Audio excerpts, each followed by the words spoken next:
ma ñëw nag ci opposition bi nga xam ne président de la république da leen recevoir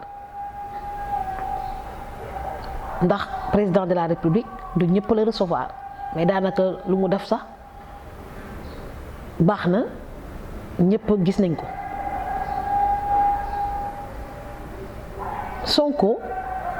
gis nañ ko mu conférence de presse ñeneen ñi dañuy def communiqué waaye feebar bi xanaa ñu ñëpp a ko bokk. li ma naqari ak li ma soof ci déclaration Sonko mooy bu mu nee dem nañu ci audience ba ndax du Macky Sall mooy suñu noon dañoo bokkul rekk programme jox nañ ko lu rëy maanaam nekk lenga yàngoog jiiteel xeex bi mais fa la ñuy yem ci affaire bi dañuy toog suñu kër toog di seetaan dañuy toog di seetaan xeex bi kay xeexu ñëpp la. La politique c'est l'art de gérer une cité su ñu demee ba am benn problème boo xam ne feebar boo xam ne àddina bi yépp la dal defe naa homme politique yi dañuy war a nekk au devant de la scène. C'est pas seulement l'affaire du ministre de la santé Abdoulaye Diouf Sarr man gis ngeen ni may yëngu ci affaire bi dama nekk chef de parti am xam-xam bu wóor ci médecine jóg naturellement di ci joxe samay xalaat parce que j'ai pas le droit de me taire. am na ñu mu neex am na ñu mu nakkari waaye lu am solo rek mooy man su ma tëddee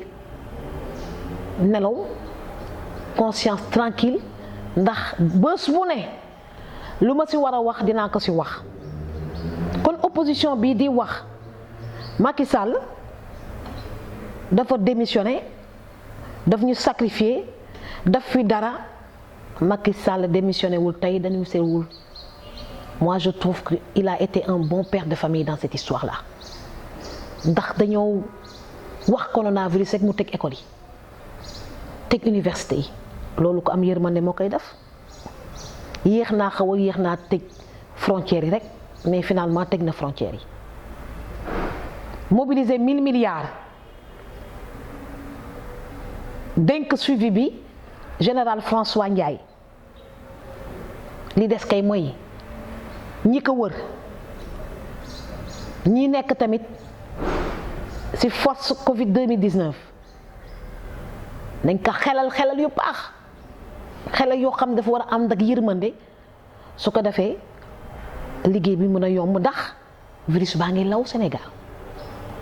mi ngi law de te liggéey bi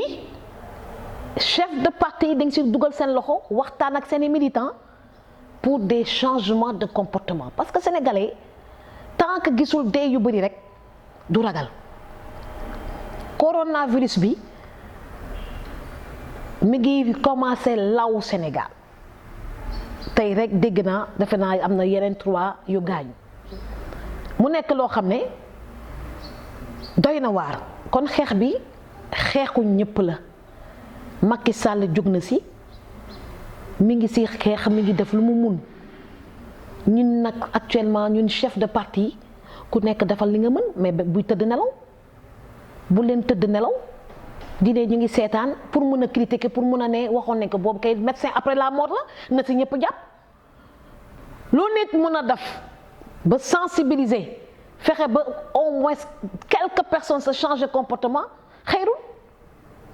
kon opposition bi nga xam ne nekkuñ fi dara lu du di xaar lu yàqu ñu doog a yuuxu te dañoo noppee ba sénégalais yépp presse bi yépp ne ana opposition bi ndax lii kat suñu problème la ñun ñépp du problème mu confrérie religieuse kese du problème mu président de la république kese du problème mu ministre de la santé kese suñu problème la ñun ñépp ñun chef de parti yi suñu problème la tamit dañu war a sensibiliser. rajo yi yaa ngi fi télévision yaa ngi fi proximité yaa ngi fi niñ koy campagner noonu lañ ko war a def dugg ci gox-goxaan yi évidemment tout en on ne doit pas oublier que la majorité doit rester à la maison mais sensibilisation bi chef religieux yi suñ si duggee homme politique yi duggul si artistes yi moom gàcce ngaalaama ñu ngi def lu ñu mun waaye homme politique yi moom surtout opposition bi dañuy toog di seetaan pour ne njaw pour ne waxoon ne leen ko te loolu wax dëgg yàlla lu yëfu jullit xeex bi daal na si ñëpp jàpp waaw nekkuñu à heure di critiquer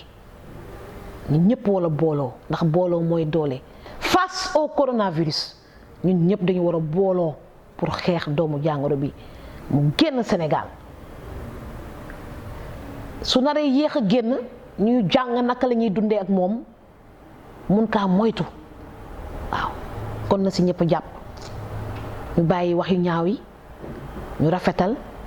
te jàkkaarloo ak virus Covid 19 pour mun kaa daan maa ngi leen di gërëm di leen di sant Sénégal bi ñun ñëpp a ko bokk te ensemble on peut vaincre le coronavirus.